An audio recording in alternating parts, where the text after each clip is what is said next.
Is Kalen King CB1? Who are our favorite group of 5 prospects so far in the NFL draft process? And how is the offensive line class shaping up? We have answers to each of those questions and more. Today is the first mailbag episode of the PFN Scouting Podcast. I'm your host, Dalton Miller, joined as always by Ian Cummings. And I'm just going to get ahead of it and ask him now. Ian, how are you doing today? I'm doing good, man. How are you doing, Dalton? I'm turning the tables today. How you doing? Doing all right. I'm getting ready to go back to Portugal on Saturday. Leaving Saturday night. Flying over. Going to try to get some sleep throughout the night. Get a little nap in on Sunday for that 5 p.m. or 6 p.m. kickoff time for me in the early slate of NFL games, being 5 hours ahead there. So that will be an adjustment, staying up until the wee hours of the morning, much like Ollie does watching college football. I will be an absolute zombie on Monday on this podcast, but it is all going to be worth it. Let's get into some of these questions, and we might as well start off with the first question I asked. Is Kalen King CB1 right now for you, Ian? And I think that this actually lends itself to another question. Is our great white hope at Iowa a corner or a safety at the next level? Because I'm seeing quite a bit of him being graded as a safety. Is that stereotypical, or is that just because he plays so well with the ball in front of him and because he's so good against the run and doing pretty much everything? Yeah, for sure. And real quick, thank you everyone for tuning in on Twitter, Discord. Yes. We had some coworkers on Slack give some great questions as well. So this is our first mailbag. We're going to try and do them periodically on these Monday episodes, and it's going to be Thursday great episodes. Thursday. Today's Thursday. Oh my Today goodness. is already Thursday, Ian. Today is Monday. Thursday. We did the recap of the college football Bro. week. That's what we're going to do every week. But Thursdays we'll have a little bit more freedom overall. This season is flying by. I cannot believe it. All right, back to the question. We only have a limited amount of time and we talk way too much. So, but yeah, thank you everyone for giving the questions. It was a great batch, and we're expecting more next time. Always great to talk with you all. But yeah, Kalen King, let's start with it. Is he CB1? To me, he's still kind of in that CB3 range. I don't think anything has changed in that regard. I think if you thought Devin Witherspoon was worthy of the CB1 mantle last class, then I think you're more inclined to think Kalen King could be in that conversation too. That's my stance on it. I value tools a little bit more. Christian Gonzalez, the elite speed, explosiveness, fluidity combination with the length, and he's got ball skills, great play IQ as well. So looking at that full palette of tools, that grade's a little bit higher for me. I think Kalen King is one of those guys who's a little bit leaner, a little bit undersized. He wants all the smoke. He's very physical. And I do think he's a high energy cover man for sure. But I think even when you compare him to Witherspoon, I don't know if he quite has the top end speed that Witherspoon does. And I don't know, he's got great route recognition ability. He can pass off routes, but there are a few times where he gets tied up, especially this past weekend against Penn State or against Illinois. He let by a pretty big play because there was a screen receiver and then a delayed wheel route out of the slot. And he got baited inside a little bit too long on that screen. So I think there's some instances where he can be a little smoother, more efficient. And I think combine that with the lack of elite length and physical tools, he's not my CB1, but he is in that mid to late first round conversation with Cooper DeJean, in my opinion. Now, I think DeJean, whether you play him a corner or safety, I wouldn't box him in. That's my thing. I think you can situationally play him where he's most comfortable based on matchups. Does he have elite fluidity? If you're 6'1", 209, 210, you're probably not going to, just because you're so muscle bound, right? There is going to be a little bit of stiffness. That said, I do think he's very free flowing for his size. I was really impressed with how smooth he is for that size, right? I'm not expecting elite fluidity, and he can make up for it because he's very explosive. He glides out of transitions. He's got great recovery speed, and he's so instinctive too. He's positioning himself in the right places. Very good in run support, as you mentioned. I mean, he's basically, just a one gapper out there, on the boundary. He's so good at, encumbering blocks and fighting past and minimizing spacing for runs on the outside. So looking at all that put together, you can play him at corner, right? I think he's probably a little bit better, press bail, right? A little bit of where you can use side saddle and use his eyes to kind of veer in front of passes, things like that. But, he's got enough in his toolbox, I think, to be versatile across that front. So that's my stance on the CB. And CB1, in my opinion, has not changed. I think it's still Kool-Aid McKinstry. Yeah, I think it's Kool-Aid McKinstry as well. And I think that this question probably comes from a lot of the social media banter about Kool-Aid McKinstry after that last game, or Mhm. against after the Texas game, because I think, you know, when you look at somebody like Adonis Mitchell, or Xavier Worthy, you know, they win a time or two against a top cornerback like that. And it's like, oh, well, is this guy really going to be the top corner? You know, Adonis just caught one just over his face. I mean, and there's really just not much that you can do about that. It's a perfect throw. It's a great route run by a guy who is 6'4", who attacked the ball well. He got his hands up, but he wasn't able to knock it out of the way. And that's just going to kind of happen. I mean, Jalen Ramsey, that's going to happen to him. It's going to happen to Sauce Gardner and Patrick Surtain. But I think when you look at the conversation between somebody like Kalen King and a guy like Kool-Aid McKinstry, is if you want that attitude, if you want a guy who is going to be a physical presence in press man, and you are okay with, you know, lacking a little bit of the prototypical size, I think that it could end up being a real conversation between a guy like King and a guy like McKinstry, because I Mhm. do see flaws in McKinstry's game from a man coverage perspective. I don't know personally if I've seen a better zone corner than him outside of possibly Patrick Surtain. And Surtain obviously had higher physical tools, so he Mhm. was going to be the top guy no matter what. But I think when you look at a guy like McKinstry, when you look at a guy like Kalen King, they're, in my opinion, both kind of in that like 10 to 15 range.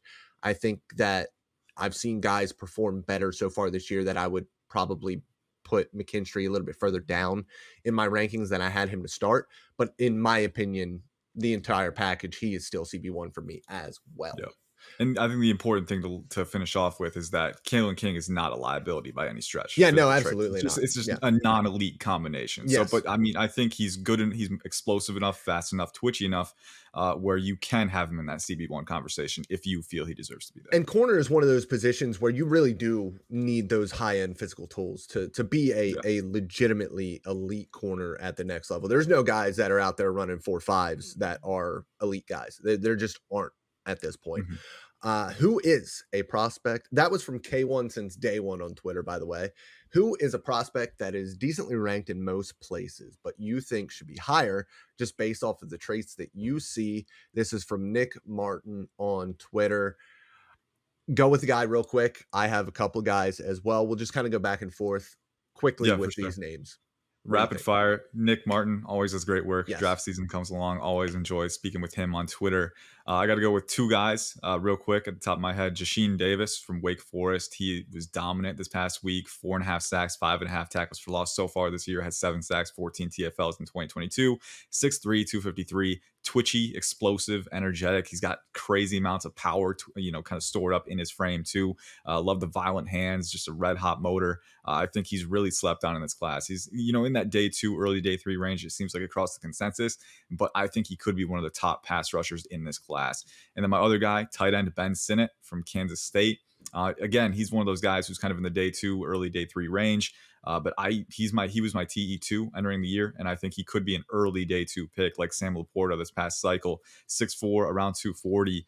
And he's a super versatile blocker. I mean, I think that's the first thing that comes to mind is the utility that comes with him, blocking in line as an H-back or moving into the slot, even out wide. But he's a very good receiving threat too. I mean, super explosive athlete, but very, very fluid on his route transitions. He can cut sharp angles on those breaks, and he's very nuanced too. He knows how to press into seams, manipulate defensive backs, and he's a great catcher of the football too. Rack threat as well. So Ben Sinnott, to me, a very good utility tight end, but I think he has the tools to be a legit weapon at the next level.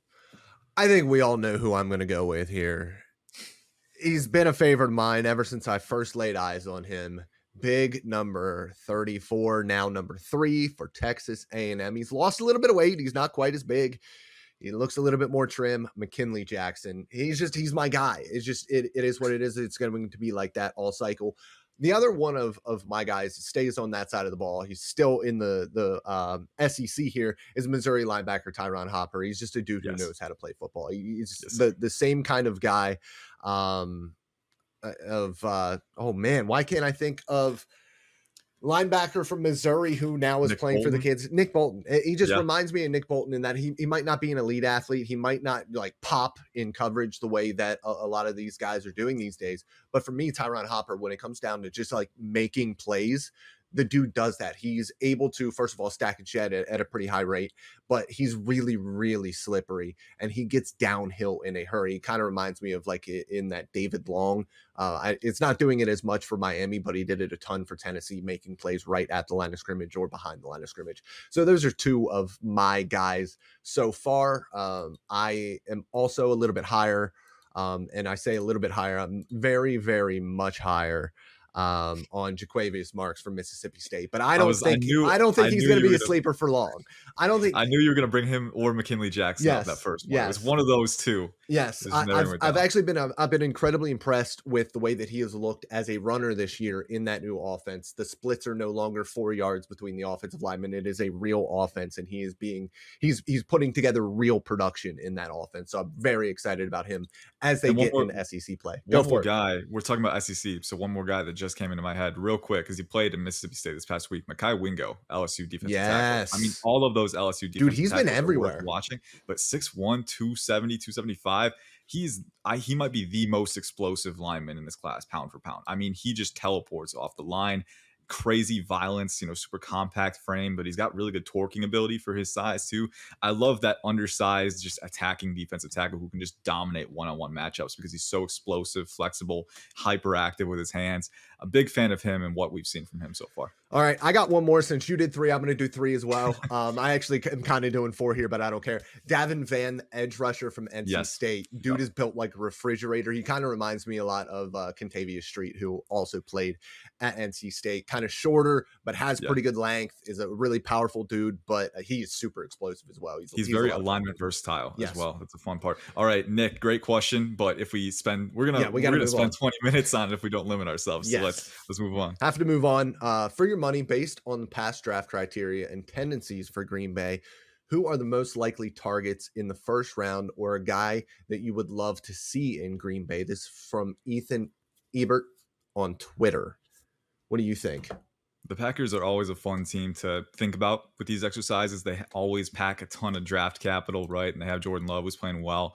I think, athleticism seems to be a pretty big priority for Brian Gutekunst. I think, and looking at team needs as well, right? They seem to have a good marriage of that when they're going through this evaluation. So offensive tackle and safety have been the two positions that have kind of stood out to me in terms of future need. And then also a lot of prospects that fit the criteria. I'll limit myself to 2 here. Now, ideally, if you're the Packers, you were working with 2 first-round picks. Obviously, Aaron Rodgers out for the year, so we're not going to get that, unfortunately. But you still have that first-round pick that could be a mid-first rounder, I think. And in that range, some offensive tackles. I think Kingsley Suamataia from BYU is a fun one. 6'6", 330, around that range.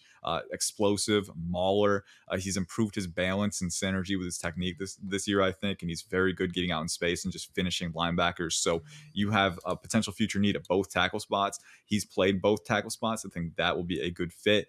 And then at safety, I think a couple guys that stand out to me, Cameron Kinchins from Miami, and then Andrew Makuba from Clemson. I think Kinchins is probably the better fit for the Packers. They like guys who are a little bit heavier, over 200 pounds, explosive, fluid enough to manage route concepts, but very good center fielder range and ball hawking ability. I mean, he's got that. And then you see him come to the box too. He's very good at managing his pursuit angles, staying disciplined, and making plays downhill with that range, that explosiveness, that closing speed, and the tackling ability. So very well-rounded, versatile safety who's got that all-around utility. Andrew Makuba, the versatility aspect is there with him too. A little bit lighter, so I'm not sure if he's as good a fit, but those are a few names to the Packers, I think, filling those needs and getting that high-end athletic talent, checking those boxes. Yeah, and, Darnell Savage is a guy who at safety is a little bit smaller, and they drafted him in the first round in 2019, but that is kind of redundant if he sticks around after this season.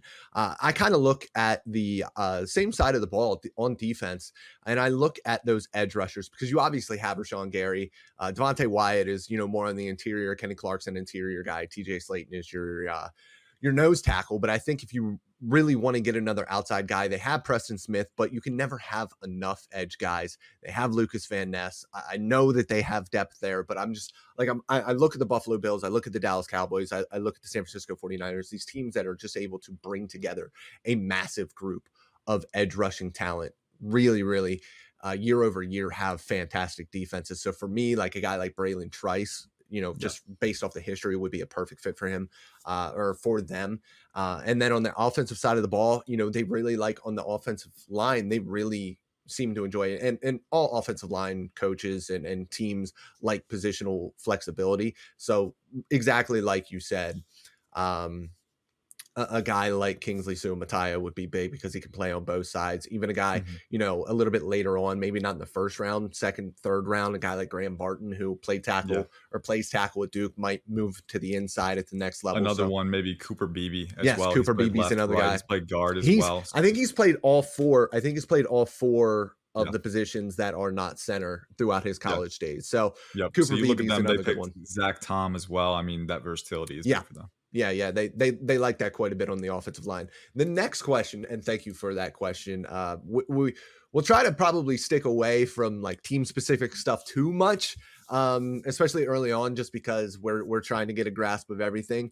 But that was a really fun question to parse our way through. What are your thoughts on the group of 5 conferences so far for the 2024 draft as a whole, and who are some of your favorites? This is from Brian Maffey on Twitter. I know almost nothing about the group of 5, so just take it away. All right. Well, Brian does a ton of great work during draft season too. He's a Packers oriented guy, and I always enjoy talking with him. He honestly does so much homework on these guys. So like, there's times while we talking with him, it's oh, that's a name that I got to get in the vault. So he's always putting in tons of work. I appreciate you, Brian. The group of 5 is stacked, and I think we're seeing a lot of depth across the board. It's a little different this year because teams like Cincinnati, right, are no longer in the group of 5, so they're not categorized like that. But you still, even with that little hit that you took, with those teams moving on.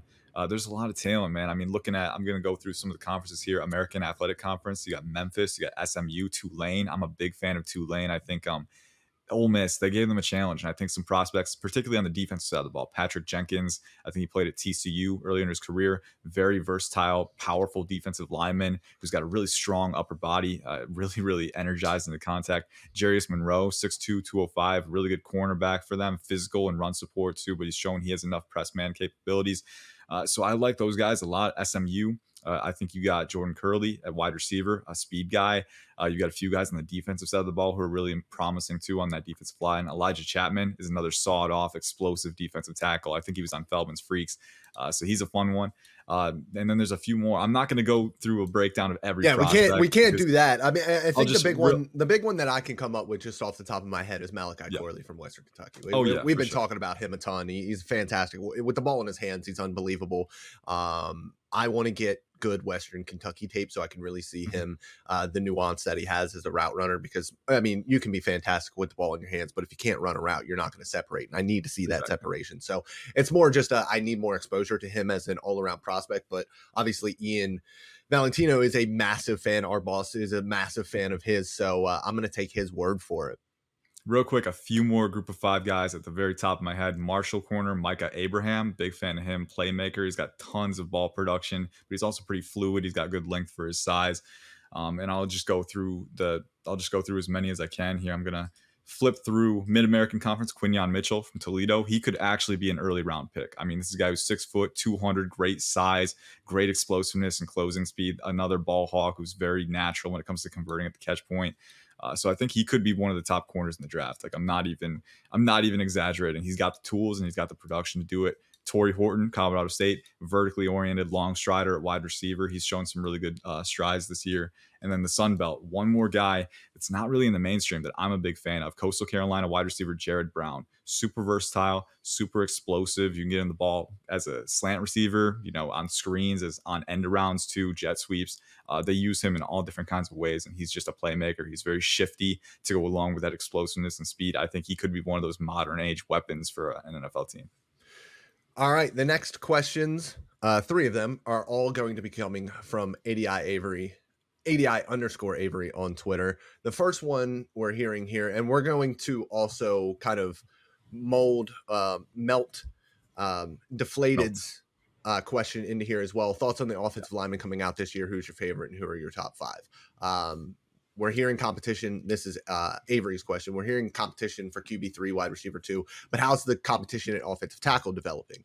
I haven't seen much of Joe Alt from a scouting perspective. I've seen Notre Dame play, but I haven't watched him specifically. I have watched the other two top guys. And for me, I still love JC Latham. I know that that offensive line isn't playing very well at Alabama, but I think he's been fantastic. He is an absolute people mover. I think that, you know, there are some sticking points when it comes to reactionary athleticism, guys doing, you know, inside counters when they know what they're doing. And that's kind of the problem. If he gets his hands on you, it's over. His grip strength is unbelievable. And he has very good athleticism overall, but there are times where he can overset a little bit, get beat on the inside. And just having a quarterback or quarterbacks that are inexperienced put him in disadvantageous positions anyways, because their drop depth isn't consistent. Milroy is somebody who will escape from the pocket in a second and a half before the pressure is even there. So the inexperience at quarterback isn't helping out very much, but I think he's still been fantastic. I think Olu is one of the top prospects in the entire class, and he might end up being the best of all of them, and that's to include guys like Caleb Williams and Marvin Harrison Jr. Yeah, for sure. I think this offensive tackle class is incredibly stacked at the top. I mean, we thought it was entering the year, and I think it's only gotten more stacked. I mean, that top three, they're still in that range. I think Olu wasn't perfect against Illinois. I watched Illinois, the defensive line versus the Penn State O line. There was one rep against Keith Randolph on a stunt where Olu got put on his back, man, because he just wasn't able to reset his feet quickly enough. And Keith Randolph, 6'5, 300, great power capacity. So he's going to do that, right? And then there was another rep where Olu was on the move blocking against Drazon Newton, wasn't able to sustain that block, played a little too tall into it, right? So I think the balance and leverage isn't quite elite, but I do think he's still the recovery athleticism. There are flashes of phenomenal recovery athleticism on his tape, very refined for his age, athletic, powerful. He's still an OT1 candidate. I think Joe Alt has played very well so far, but I do think Notre Dame has played opponents where, he hasn't had to do a ton of pass blocking, right? They've been in control. He's been able to kind of dictate the game on the ground, and he's been very good on the ground. Explosive, again, long, so he can move guys. He's very assignment sound, flexible to seal off gaps too. So I think that top three, they've stayed there. One guy that's rising up for me from Oregon State, right tackle, Talise Fuaga. He has been phenomenal so far. I don't think he gets a lot of hype, and we can go back to Nick's question. Who's the guy who needs more hype? Who's in that day 2, early day 3 range? Fuaga is one of my guys. I ran his numbers this morning because I was just watching his tape, and man, this guy's good. He's shown something to me before, and he graded up there with some of the top guys. He graded higher than Kingsley Suamataia for me. 6'6", over 330. He reminds me a little bit of Penei Sewell. I'm not gonna lie. Ooh. He's a boxy guy at that size, man. He's very well proportioned. He's got natural knee bend for his size. He's very good at change of direction. You don't expect it from him because he's so big, but the change of direction is phenomenal. He channels acceleration very seamlessly through those direction changes. Active hands, right? He's so good at bending his elbows and reloading and re-exerting. And in a flash, he can extend and anchor and lock you out. But he's also got great torquing capacity too. He's a mauler in space, man. He's up there. He could be a early to mid first round pick. I'm not lying when I say that, man. Talise Fuaga is up there. So to Avery's question, who's a riser? Who's a potential challenger for that top 3? Fuaga is my guy. That's kind of who I'm looking at in that conversation. But there's a ton of great prospects in that tackle class, man. You mentioned Graham Barton earlier. He might translate inside at the next level, but another guy who's got a very energized lower body. So if he gets contact on you, he can drive you right out of the play. Very good independent hand usage from him as well, which he needs to kind of counteract his lacking arm length. Suamataia, we mentioned. Jack Nelson has been a little up and down for Wisconsin so far. I still think he needs to get stronger, but another very explosive, flexible athlete at his size.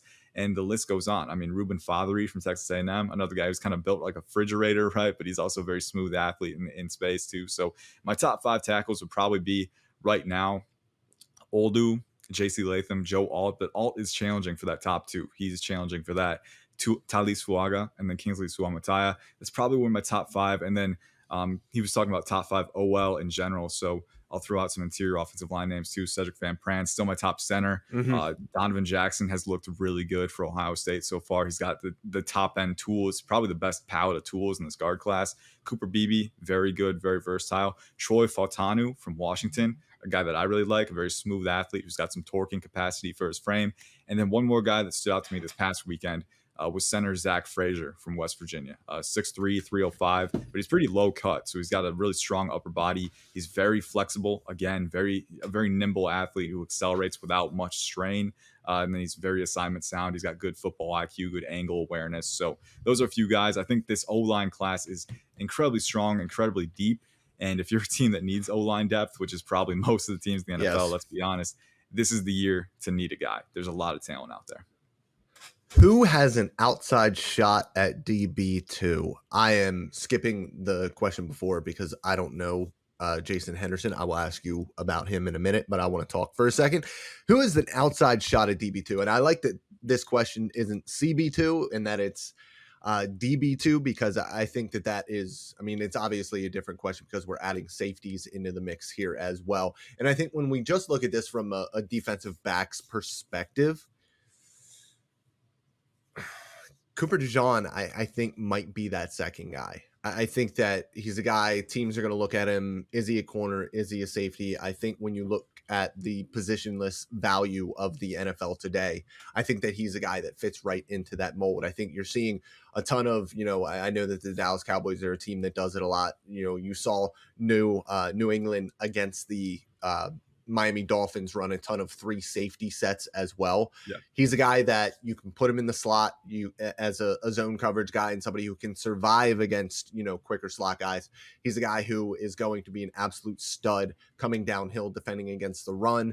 He's a guy who can play on the back end because he plays incredibly well with the ball in front of him as well. He's an intelligent player. He is a natural ball hawk as well. And when he gets the ball in his hands, he is outstanding if he turns the ball over. So I think from me overall, when I look at the positionless direction of the NFL today, being able to play all those different positions, being able to be a dime linebacker, being able to survive in the slot, being able to thrive on the back end, that's exactly what Cooper DeJean at his size, with his athleticism, with his playmaking ability, is able to do. He's not as big as a guy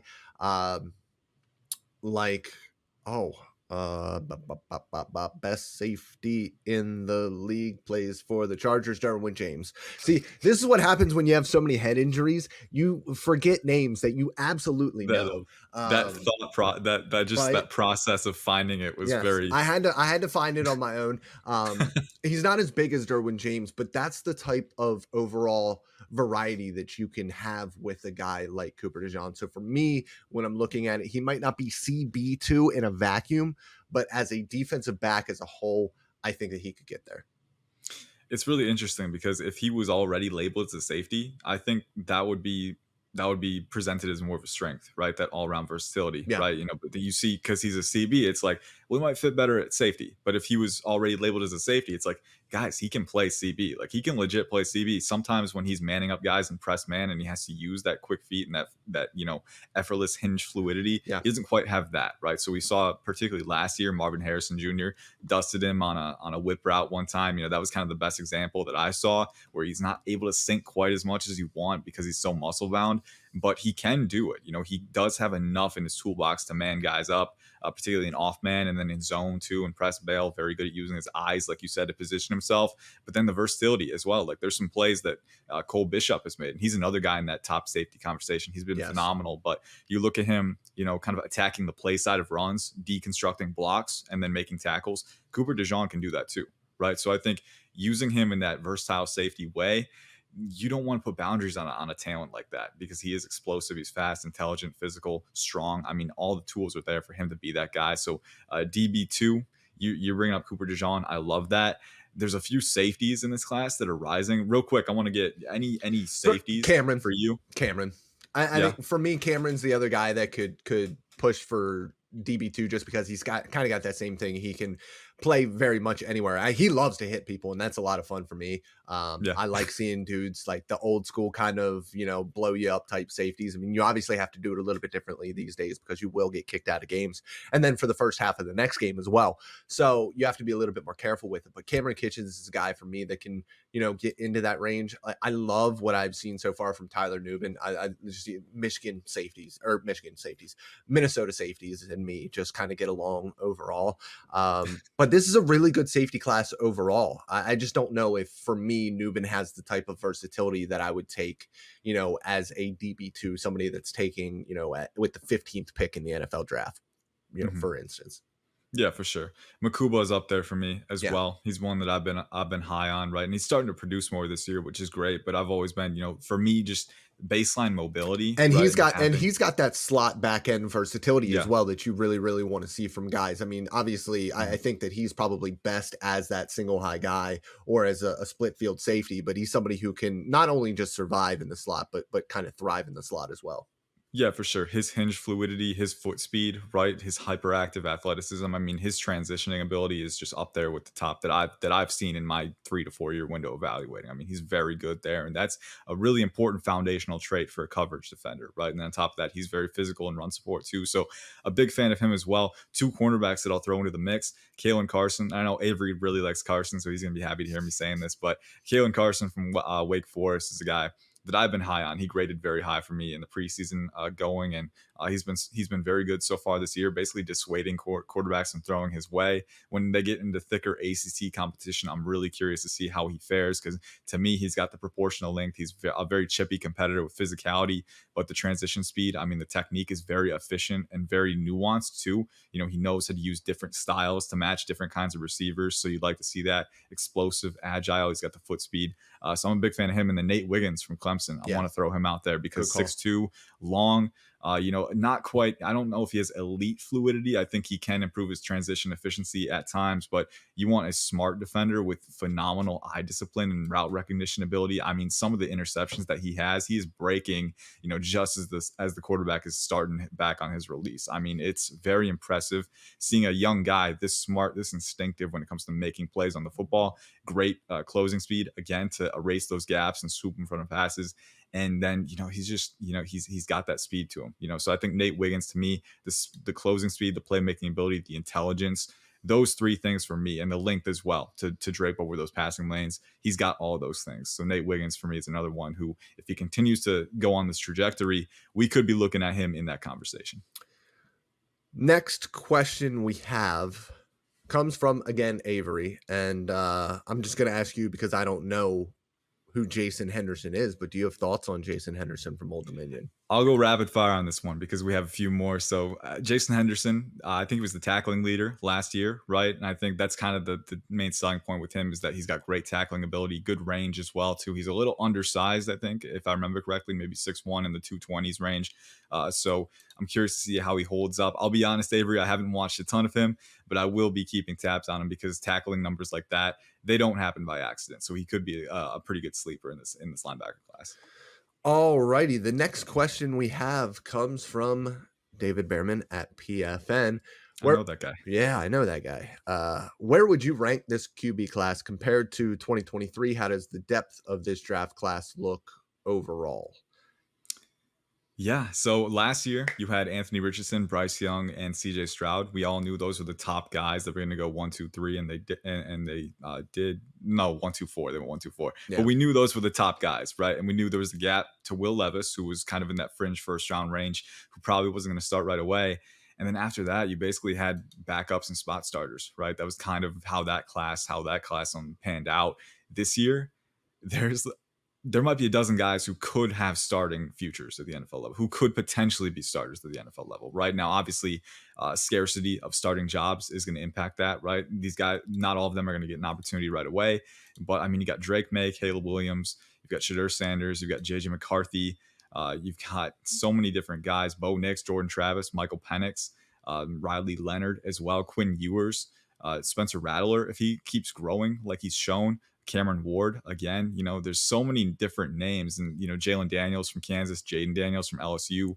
I think the talent in this class far surpasses last year's, right? So I think how many of these guys are going to go round one? I know we had a question from SCU.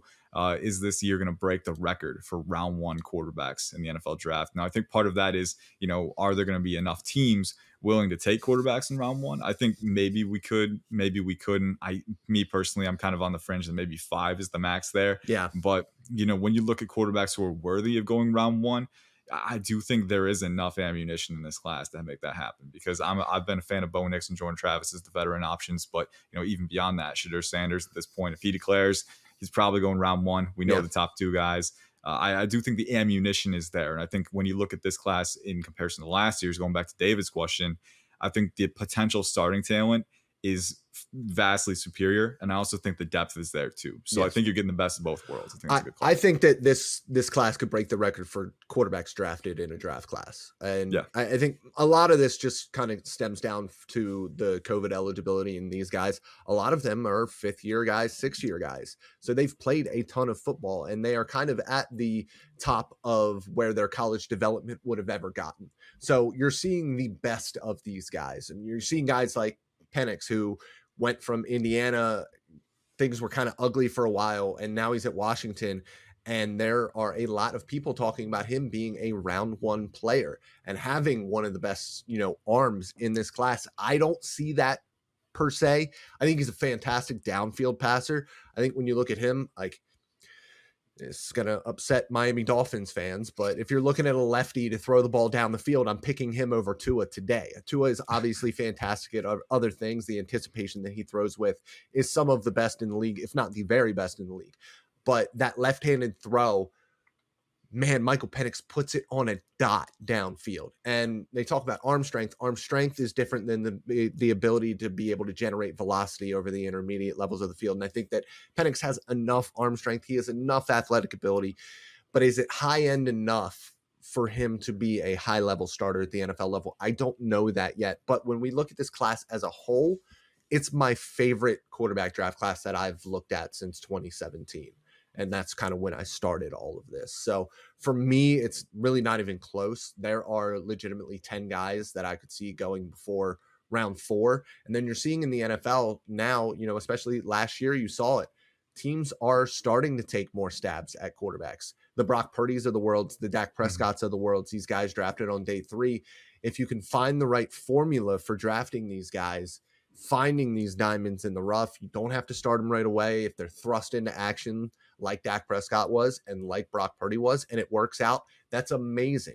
But you have to take that stab at these guys and get them into the building, learning the offense. And I think you're going to see teams drafting quarterbacks every single year until they find a guy that they can look at as a competent backup or as a future NFL starter. So I love the class overall. I think there's a ton of variety. I think that it's a good mix of the really old guys and the young guys. And I am very excited to see how it all shakes out towards the end of the year. Next question that we have here is, if Chicago ends up with the number 1 and number 2 overall picks, would they trade either of those picks and take the best QB and edge available?